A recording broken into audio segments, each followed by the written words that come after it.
Hi students, we're talking about central planning in Czechoslovakia. In part one, we talked a little bit more about the history that led to the rise of communism and central planning. We talked about changes in political freedom.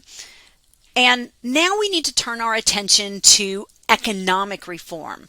How did the economic system in Czechoslovakia change? So as I've already communicated, political change in this part of the world was really fast, but it's harder to change an economic system. So what we're talking about today is, what do you have to do if you want to change an economic system? Now remember, Czechoslovakia was a thriving capitalistic country like the United States. They were one of the more successful economies of Eastern Europe. So what the Communist Party did was dismantle capitalism and replace it with central planning. And other countries, similar situations, they started capitalistic. They weren't born centrally planned and communist, but yet they also saw capitalism dismantled and replaced by central planning.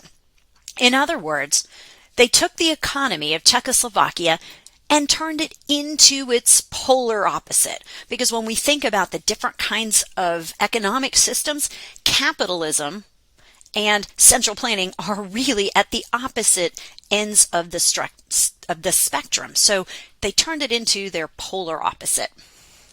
To implement their plan, what had to happen is that the Communist Party, had to control everything. And remember what we mean by their plan. They're building this workers' paradise with job security and no risk of unemployment, right? But to implement that workers' paradise and that security, the Communist Party had to control everything. And so they used the process of nationalization.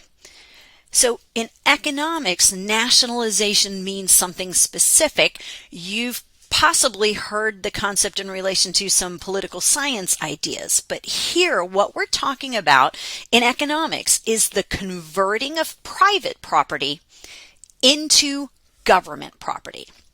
So the party underwent the process of nationalization, which meant they were converting private property, so property that private citizens own, but they are turning it into government property.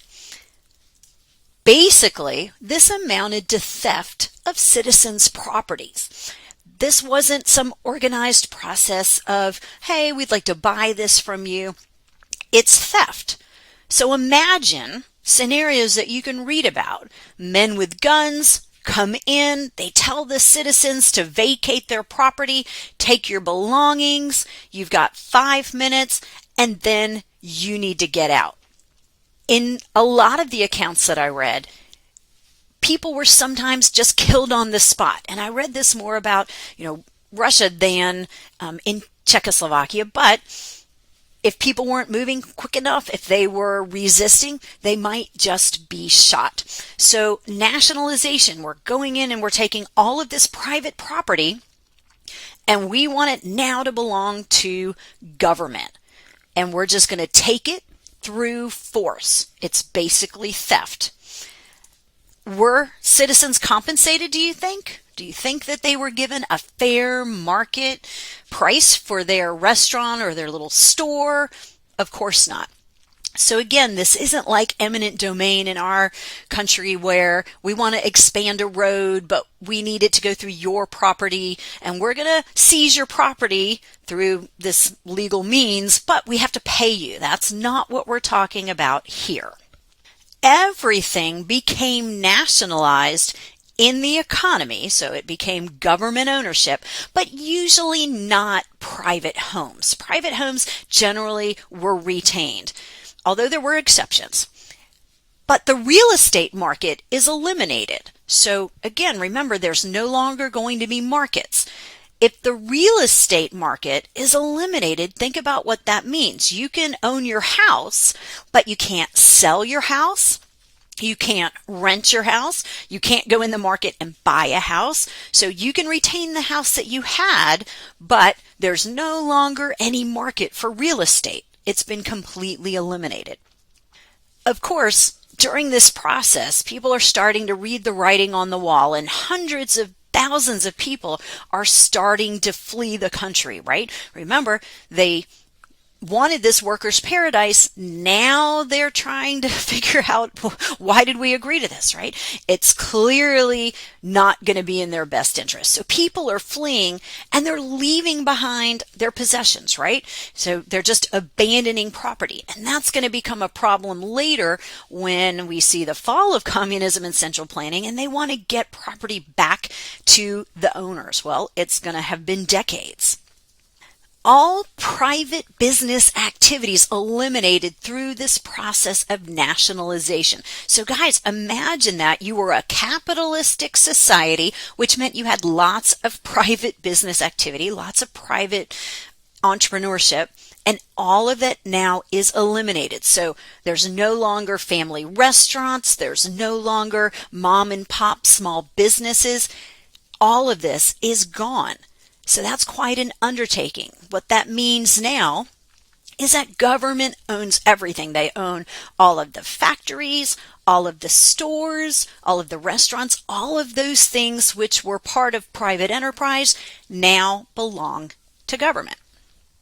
Now, if everything belongs to government, that means now everyone in Czechoslovakia works for the government. Right? So maybe you're still employed in that factory, but that factory used to be a mom and pop factory, privately owned. Now it's owned by the government. So all of a sudden, everyone becomes a government worker. Everyone is working for the government. And on top of that, government has eliminated all markets, remember? So that means we've got to set prices. Markets aren't setting prices. So now government sets the prices. They set the wages.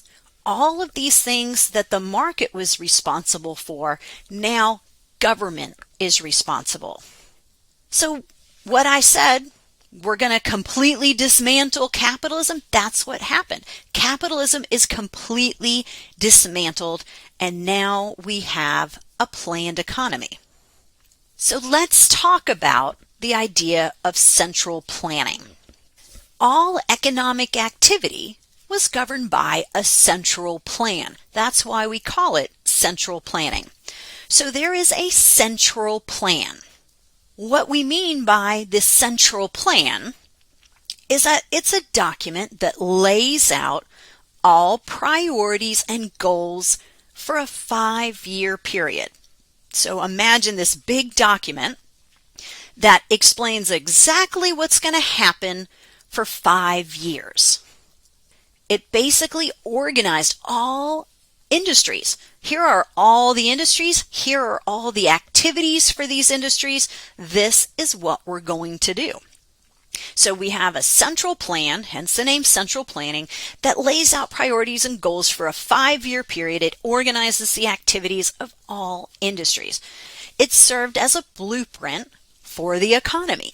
So think about it. Think about a construction blueprint. It tells you exactly what to do. It tells you what's going to go where. It tells you exactly from start to finish what needs to be done. So it's exactly like that. It's a blueprint for the economy that signals exactly how things are going to work for 5 years, which is interesting, right? 5 years from now, we've already made decisions about what we're going to do. Now, one important thing to understand about this central plan is that it gave quantity measures. So these quantity measures are quantities that have to be met. You're going to have to achieve this quantity. For example, the plan might say, hey, we're going to build a dam, we're going to make 100 cars, we're going to build 200 houses. These are quantity measures. So the central plan is saying, hey, year 1, year 2, year 3, year 4, year 5, this is what we're going to do. So that's kind of strange, right? Because in a market economy, markets are responding to consumers and what consumers want. And what consumers want in year 1 may not be the same as what they want in year 5, right? But we're going to make decisions 5 years out. And it doesn't matter if things are changing and circumstances are changing. Now, After we give these quantity measures in the plan, firms are going to be given production quotas. Remember, these are government firms. They used to be privately owned, but now they're government enterprises, and they're going to be given production quotas. For example, if we said we're going to build 200 houses, you're responsible for 50 houses. So firms are given production quotas. And again, they need to be met. Now, this central plan, again, this blueprint for the economy, is law. And so if it's law, that means it's illegal to violate the plan. If you violate the plan, you could go to jail, you could lose your job. So managers are accountable for holding up the plan. So the plan is law, that means it's illegal to violate it, and managers could lose their jobs, they could go to jail if they don't follow the plan. But here's the problem. It created really odd incentives for management, created perverse incentives, things that we would consider to be inefficient. So it created odd incentives for managers. For example, you don't want to end up with a higher quota in the future. So you told me to build 50 houses. I don't want you to turn around next year and say, oh, let's change it to 51, 52. Maybe I can't meet that quota. So think about the things that you're going to do to make sure you don't get a higher quota in the future because maybe you cannot meet this quota. So you're going to do things like destroy extra resources. You don't want to be caught with extra lumber because then somebody would say, wait, you could have built another house, so let's add one to your quota. You're never going to do any better than the quota, right? We're not going to reward you for doing more. All that does is possibly cause you problems in the future when they raise your quota. Whereas in a market economy, if a company is able to be more productive, if they're able to do more, that's good, right? If you're a manager and you come up with innovations to make your firm more productive, you're going to be rewarded. That's a good thing. But here, incentives were clearly perverse, and so there are lots of accounts of burning resources, burying resources, dumping things like, oil in the ground, anything to make sure you're not caught with extra resources. You do not want a higher quota because if you can't meet it in the future, you have a problem. So hopefully this is all sounding a bit crazy, right? It's inefficient. You want to have incentives for your managers to do the best, to produce more, to be, efficient, to be innovative. None of that exists here. So one thing we know about production behind the Iron Curtain is that it was inefficient. This is an inefficient process. Now, one thing about the plan is that consumer preferences are not relevant. This is not a plan that pays a whole lot of attention to what consumers want. That's interesting, right? Because under capitalism, consumers are everything, right? Consumers vote with their feet, right? They vote with their actions. If we don't like a restaurant, we don't go. That restaurant's not going to make any money. They're going to go out of business. In a market economy, consumer preferences are everything. But under planning, consumer preferences are not relevant. In other words, you might find shoes because remember, the plan says make shoes. But according to my friend Roman, he said you're not going to find them in the size you need or the style you want because again, keep in mind the plan says make shoes. It doesn't say make pretty shoes. It doesn't say do a study to see what size shoes people need and make extra of those popular sizes, right? Women's size 7 is very popular. You should make more of those. And you probably don't need a huge number of women's size 11 or 12, right? But the plan just says make shoes. So if you make shoes, you've done what is expected of you. The bottom line is you're not going to be able to find the things you want all the time. You just can't always find what you want under this planned economy. So let me tell you a great story. In my first year at Longwood, we hosted a group from Russia. Maybe it was my second year, but it was 1990. I'm guessing maybe it was 1994. We hosted a group from Russia, and they wanted to buy lipstick. Now remember, they had just come off a planned economy. We'll talk about the end of planning later. But They had just come off of, growing up under central planning.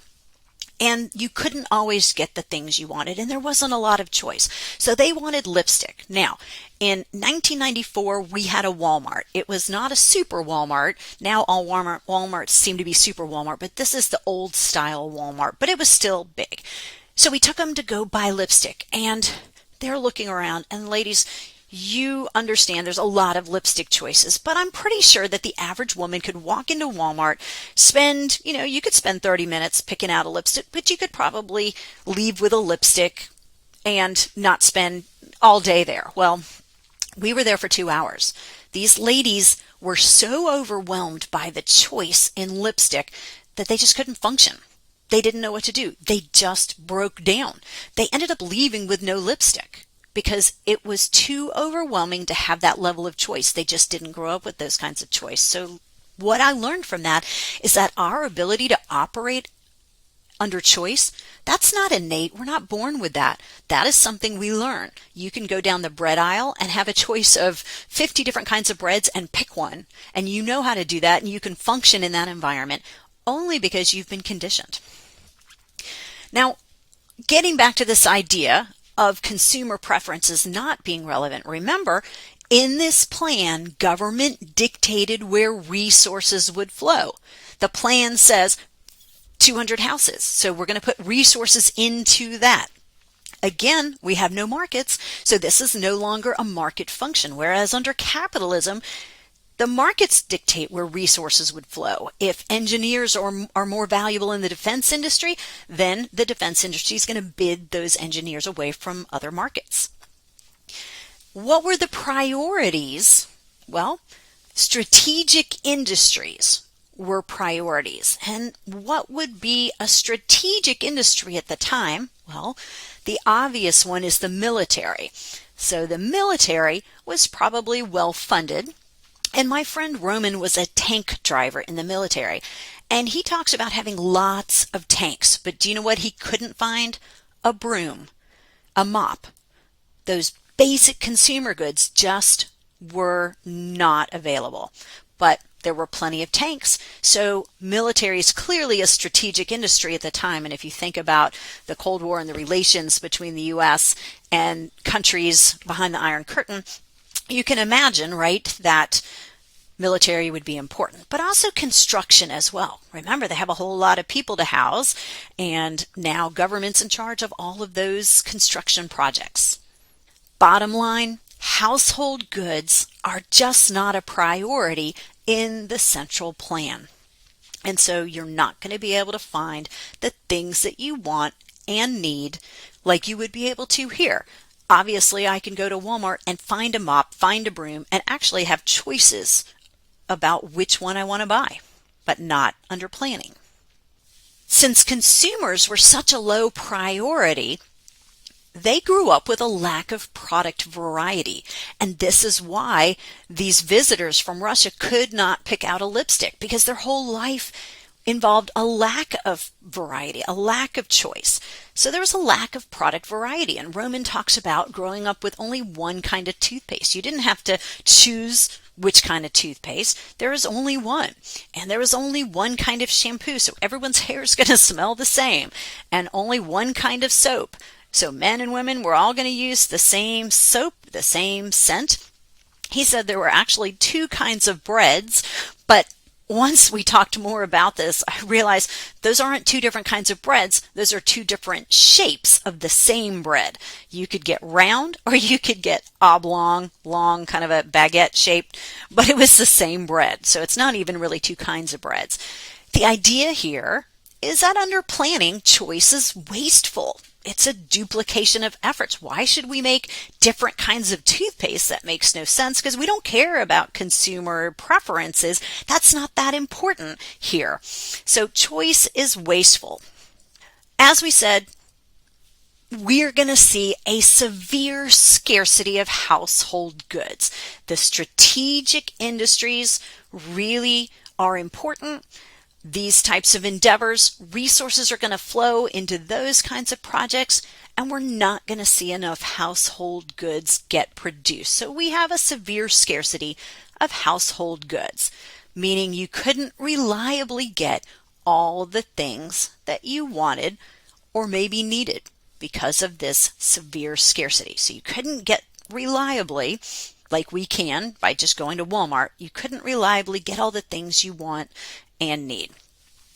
In addition to that, standing in line was part of everyday life. So Roman talks about that they spent all kinds of time standing in line, waiting to get things that they wanted or needed. And Roman told us that his family would get in a line because they'd see a line before even knowing what that line was for. So think about it. Why would you get in a line if you didn't even know what the line was for? Well, a line suggests what? There's something to buy, right? There's something to buy. So let me tell you a great story that he shared with us. And that is, one day they're walking down the street, Bratislava, in the capital of what's now Slovakia. And there's this long line. And so Roman's family says, what's being sold here? They get in the line. What's for sale? And somebody said, shoes. They're selling shoes. And they have tons of them. And the price is really great. So people buy the shoes and they take them home. Well, pretty soon those shoes start falling apart. They start just deteriorating. It turned out that these were shoes made for people who are dead and in their coffins. In other words, these are paper shoes made for people who are never going to get up and walk down the street in them, right? They're never going to go through, a wet alleyway. They're not walking through the grass. So guys, can you imagine being a consumer that is so naive that you can't look at a product and know if it's quality or not?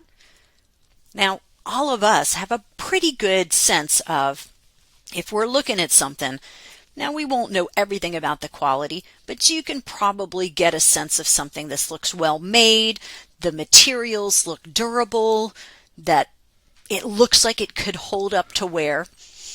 I've always found that an interesting story. Just again, we are not born with this sense, guys. We learn this when we live in a market economy because we have so much choice and we have to weed through so much information and so many options. So here are some pictures from archives about what shopping would have looked like if you were in one of these government-owned stores, again, when there's limited product variety. And hopefully you're looking at this and seeing that we don't see lots of variety, right? Gosh, there's so many canned products. Everything looks the same. They might be different variations on the same thing. We also don't see bright colored marketing because, right, there's no competition. All of this is produced by government. And I've been in some of these stores in Slovakia after they transformed back to capitalism, but they do still exist, some of these little stores, and they're small. So I have a good sense of the size, and it's about, 2 or 3 times the size of our classroom. If there's not a lot of product variety, you don't really need a lot of room. And what you're not seeing here, right, is all the fresh vegetables and stuff. So again, trying to live here with this lack of product variety and product choice, that would be so different than what we're used to. So you can imagine these friends of ours that came from Russia to teach in the business school and visit the business school in 1994, their mind was blown by Walmart, and it wasn't even a super Walmart. We talked about scarcity. Roman said that if he didn't get up in the morning and go to the butcher before school, so, he's getting up at 6 in the morning, getting to the butcher, if he waited, there'd be nothing left. There was just not enough. And standing in line over and over and over again. What if you wanted a car? Well, there was a 10 to 15 year waiting list for a car. Again, remember, consumers aren't a priority, which means they're not producing enough cars. Also, if you wanted that car, it was going to take more than 2 years of your income. And when I say 2 years of your income, that's if you spent no money at all. You didn't spend anything for rent. You didn't pay for food. it's going to be hard for you to accumulate this kind of income because most of your money is going to cover your expenses. So how would a family end up with a car? Well, as Roman describes it, families would get together, multiple families, and buy a car. So maybe I'm saving money, my brother is saving money, if we had a sister, she's saving money, and there's 3 families, and together we're going to scrape all of our money together over multiple years, and that's how we can afford a car. But this is going to be a cheaply made Soviet car. And I'm going to show you a picture of this cheaply made Soviet car in just a second. And possibly this is going to be made using a lot of compressed wood. And I say that because when I was in East Berlin, there was one of these cars. It had been wrecked, and I was just shocked to see how flimsy they were.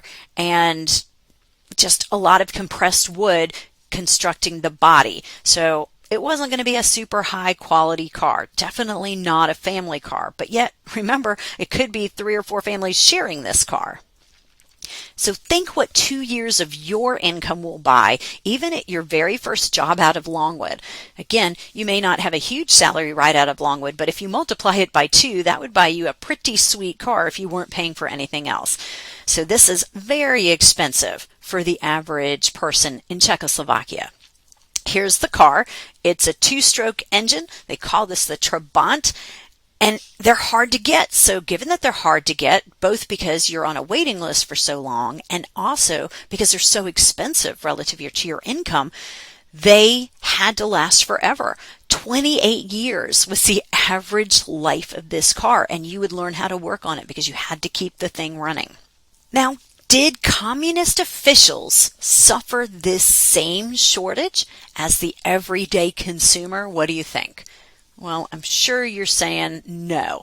The communist officials did not have to suffer this same shortage.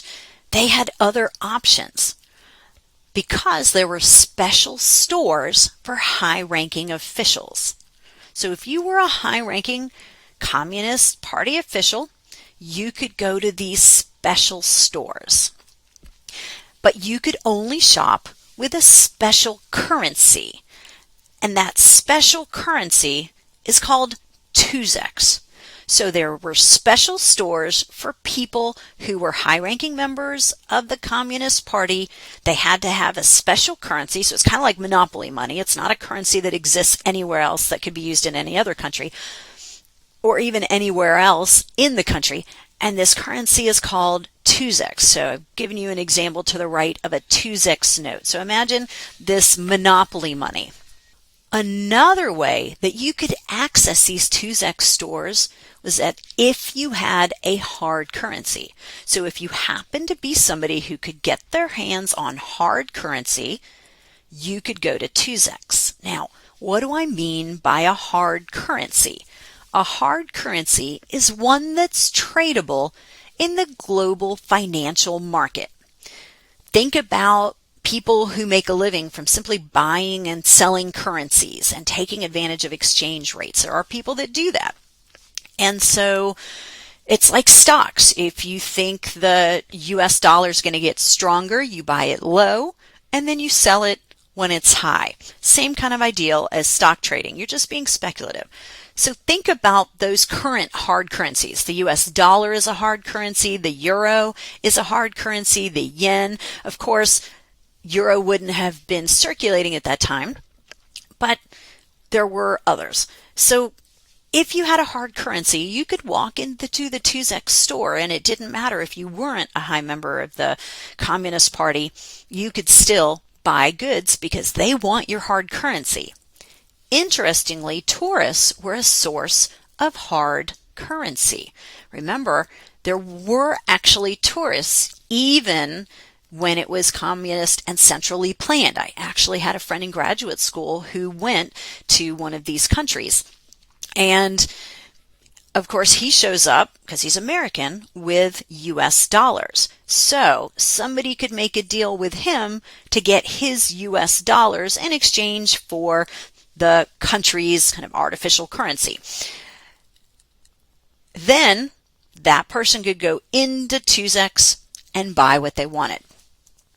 Roman's family was actually able to get a car with no wait by walking into Tuesdays and buying a car. Remember, everyone else has a 10 to 15 year wait. That's crazy, right? But Roman's family walked right in. Now, how did they pay for it? Well, Roman's uncle sent them a bunch of American dollars. He was living in the United States at the time. And so somehow, and I don't know how he physically got it to them, but he was able to send them US dollars. That's a hard currency. Roman's family walked in with those American dollars and used them to buy a car at the Tuesdays store. Now, Roman's uncle actually escaped. And then once he escaped from Czechoslovakia, he got involved in a lot of illegal activities. He got really rich. And then I'm pretty sure he went to jail. He was put in jail in Canada. But at some point during this process of doing illegal things and getting rich, he sent a bunch of money to Roman's family. So no wait for a car, as long as you go to Tuesdays with your hard currency. Here's some pictures of the Tuesdays stores. They're called Tuesdays, which is the same name as the currency.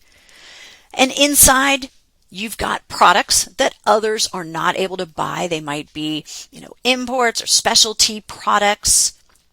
This is bright colored. You're seeing a lot of alcohol here, right? So imported alcohol might be something that you could buy at the Tuesdays store, but of course also a car with no wait.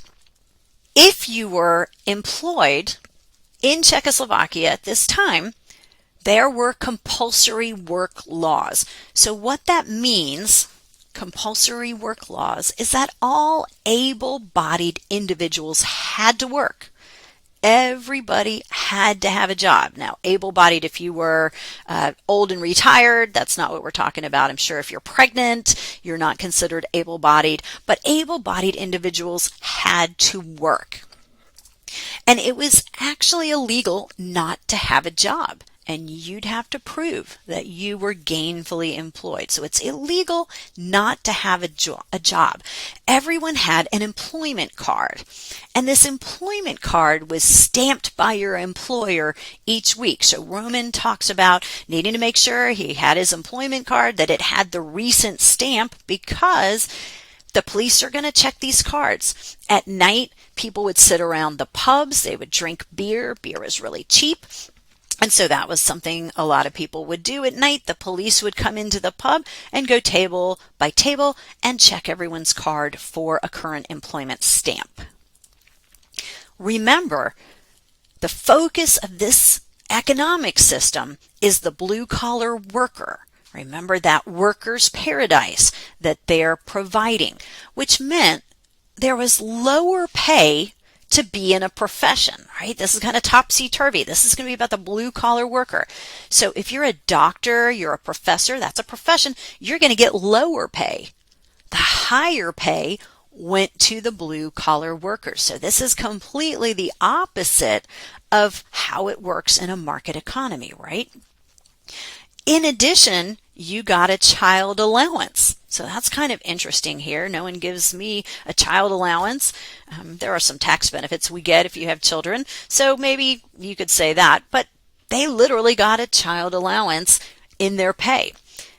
Unfortunately, this created bad incentives for some parts of the population. Have more children, get more pay. That may not be incentive compatible, but I found that interesting. Remember, wages are set by the government here. We don't have markets, so there's not market-based wages. So no market signals here. Artificially set by the government. So wages are set by the government, not the market. They are not market wages. There's also no concept of merit pay, right? Merit pay is important because merit pay sends the signal to your workers that if you work really hard, you will get pay that's different from other people, right? At Longwood University, we don't get very good raises, but we do have an idea of merit pay that if I do a good job, I'm probably going to get a slightly better raise than if I don't do a very good job. So, for example, In their economic system, all brand new professors started at the same salary because this is what the plan says the salary is going to be. So doesn't matter if you're in chemistry or English or economics, doesn't make any difference. It does matter under capitalism, we get paid different incomes, but doesn't matter under their economic system. Doesn't matter if you're highly competitive versus less competitive. Salary is the same for everyone. Wages were subsistence wages. What we mean by subsistence wages is that they're really just enough to pay your bills. So by the time you pay your rent and for food and electricity or whatever else you need to pay for, you're not going to have a lot left. It's really enough to cover the cost of living. So think about what that means. You're not going to be accumulating a lot of wealth. So get that into your notes because that's going to be important when we talk about economic reform. So people are not accumulating huge amounts of savings. Government provided housing as well. Now remember, if people had houses, they were able to keep them generally once they went through the process of nationalization. But, of course, new people are born, people move out of their parents' houses, government needs housing. Unfortunately, like other consumer goods, it's in short supply, which means if it's in short supply, you can expect to be on a waiting list for years. So you're getting the sense that if you lived in this economic system, you would feel like you're waiting all of the time, waiting in lines, on the street, waiting to get into stores, waiting to be served, waiting for a car, waiting for a house. Everything is involving a wait. But there was one thing that would change that. So you'd be on a waiting list for years unless you had a child. If you had a child, you would move to the top of the list. So this creates an interesting incentive, right? But think about this, guys. That means you're graduating from college, you're moving home to live with your parents, and you might have to live with your parents for years unless you get married and you have a child. And if you get married and have a child, then you might be able to get your own apartment much quicker. So maybe you decide to do that. But once you're contacted and they say, okay, we've got your housing for you, you don't get a choice. You're just assigned the house. So, Roman, this is going to be your house. And it doesn't matter if it's not where you want to live. Also note that these are high rises. They are small units. I've seen some of them.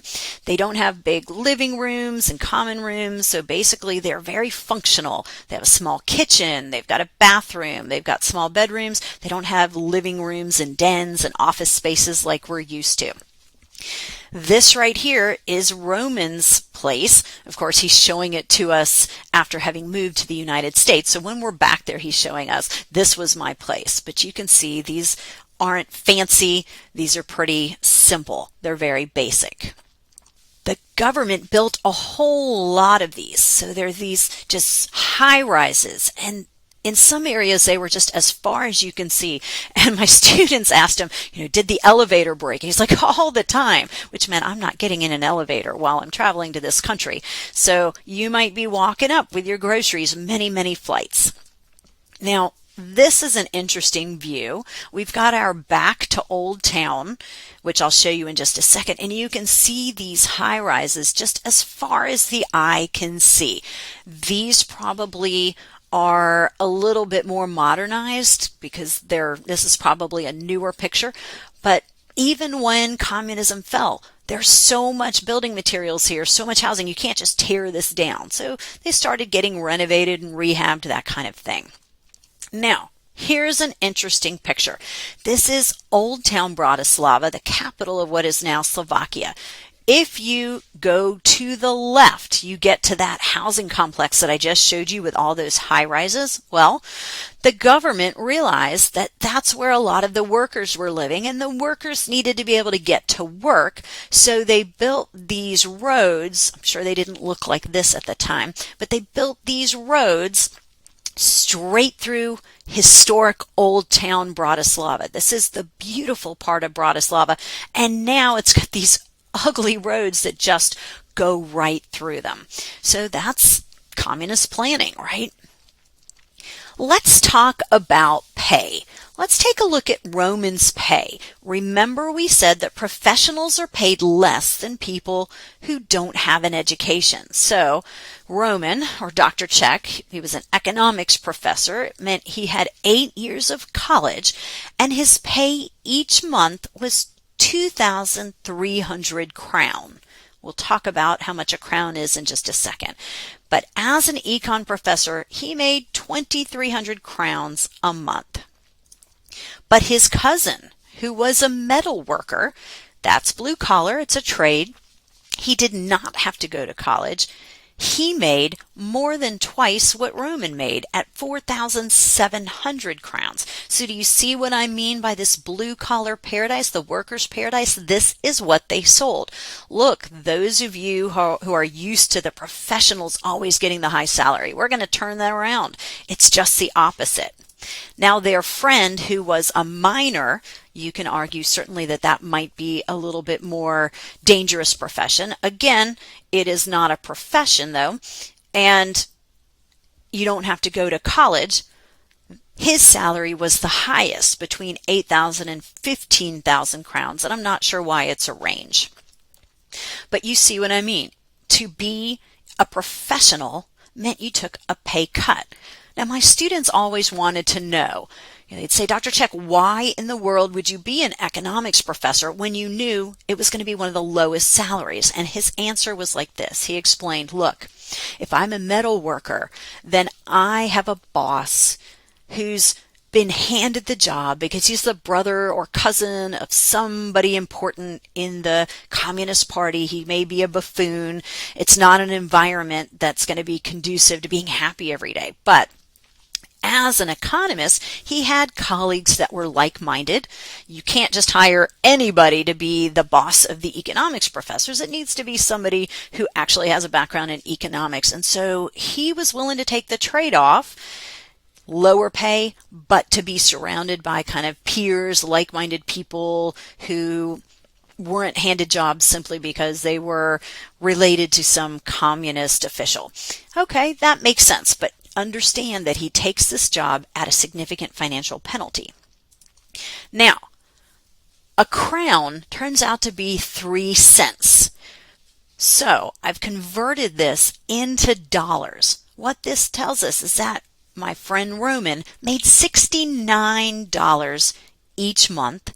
His cousin, the metal worker, made $141, and their friend, the miner, made between $240 and $450.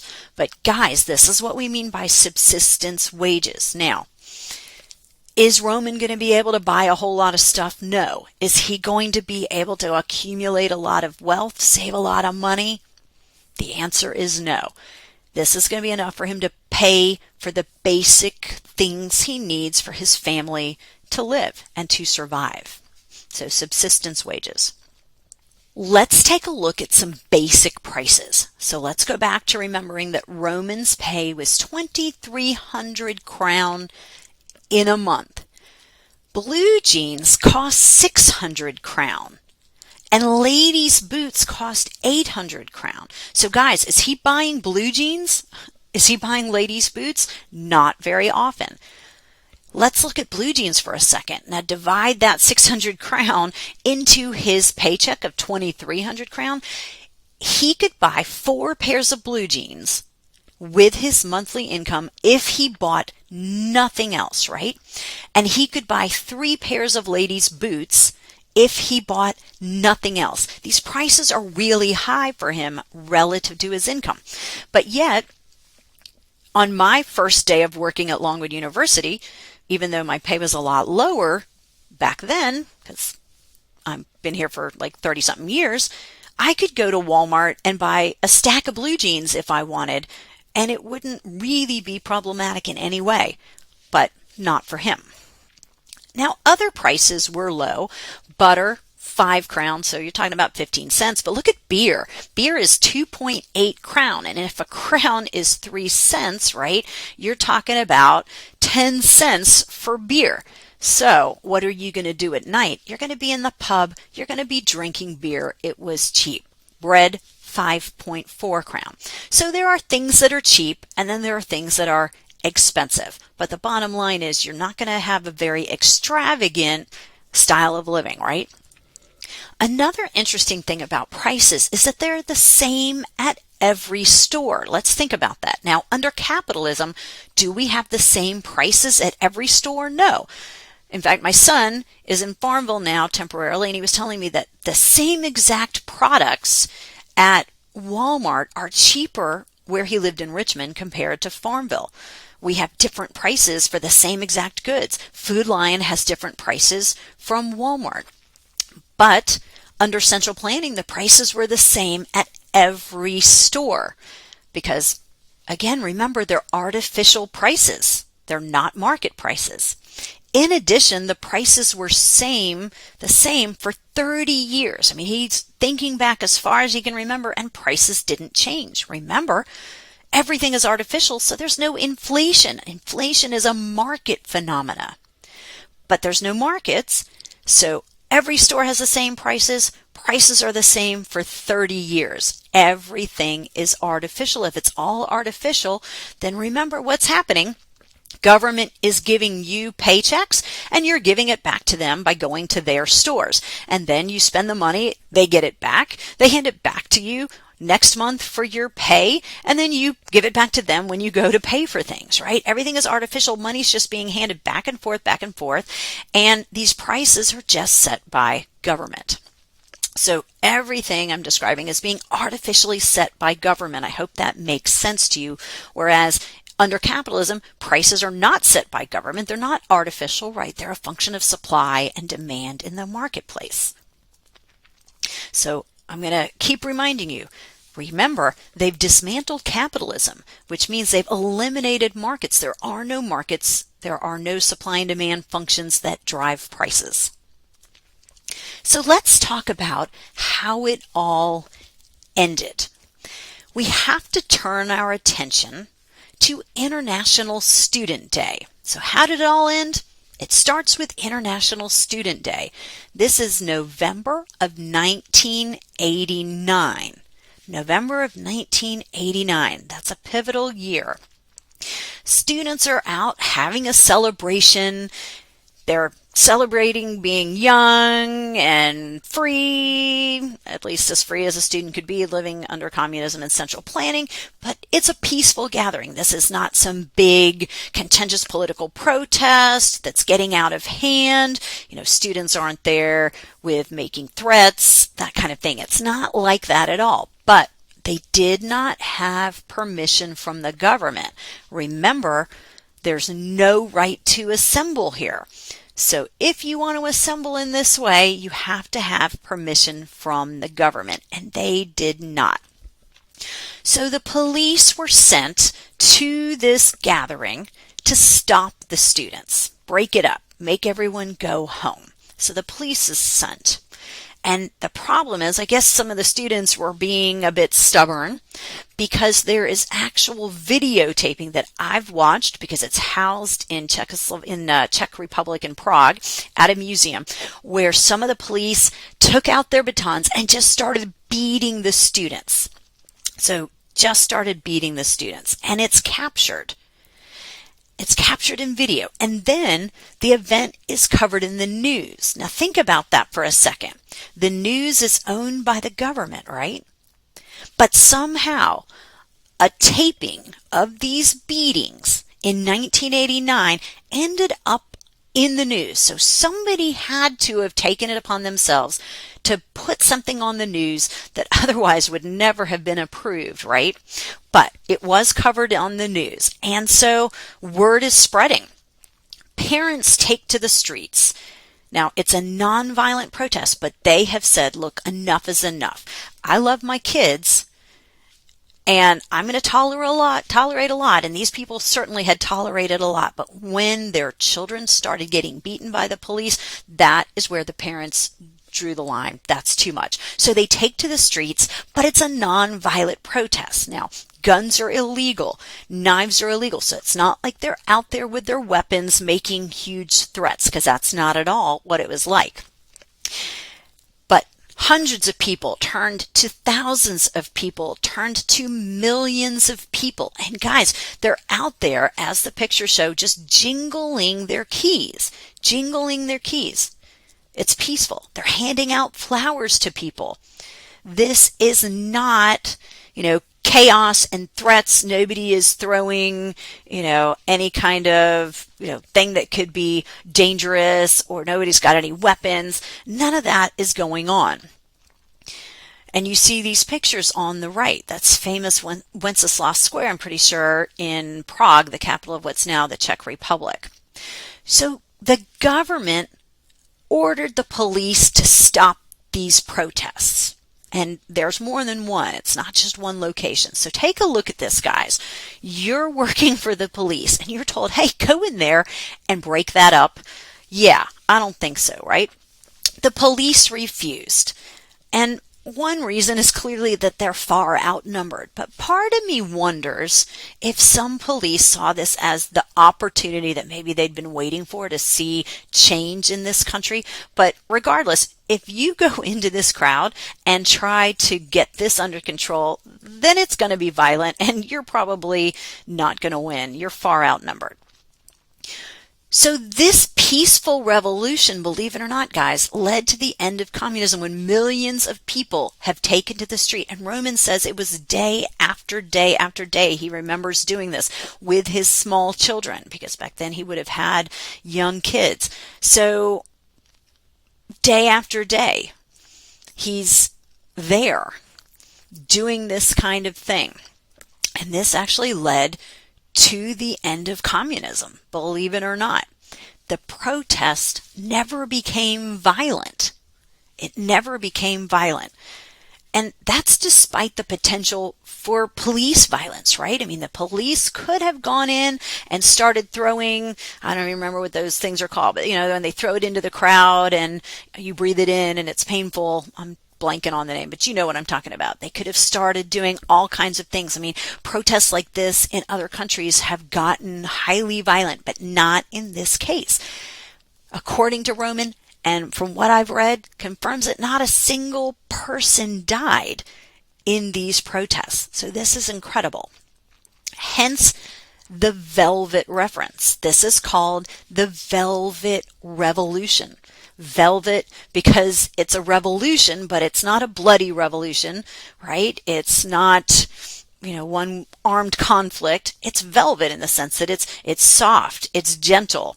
It doesn't have the kinds of things you would think about in a revolution, right? So it's a great name, the Velvet Revolution. So make sure you understand why we call it the Velvet Revolution. This marks the end of communism. And again, you're seeing here, people are finally able to go across these borders, right? If you're in Berlin, you've been trapped in West Berlin, your family members might be in East Berlin, people are breaking down the wall and they're crossing. And what's interesting, guys, is that I actually was in Germany at this time, just coincidentally. I signed up to participate in an exchange program.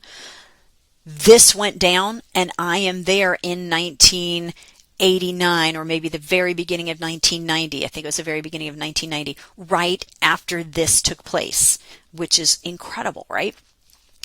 So now we have to have economic transition. But first, let's reestablish democracy, right? We have lived under Communist Party rule for quite a while. Let's reestablish democracy.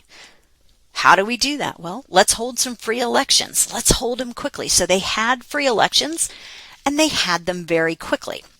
A new president is elected. So this is great. We get to have free elections with a democratic representative. But here's the thing. Rebuilding capitalism, that's going to be far harder. So rebuilding capitalism is going to take an enormous amount of work, and we'll learn more about that. Now, just so you know, order of events historically, International Student Day was 1989, led to the Velvet Revolution. But now we have stress between the northern part and the southern part of Czechoslovakia. In 1993, they split into two nations, Czech Republic and Slovakia. And that's why sometimes I've said Slovakia, but that's only since 1993. Economic reform is going to be the topic for the next lecture. So you'll learn, what did this country have to do to dismantle central planning and get back to capitalism, because that's not going to be an easy task. So thanks for listening, guys. Let me know if you have any questions, and I hope you have a fantastic day.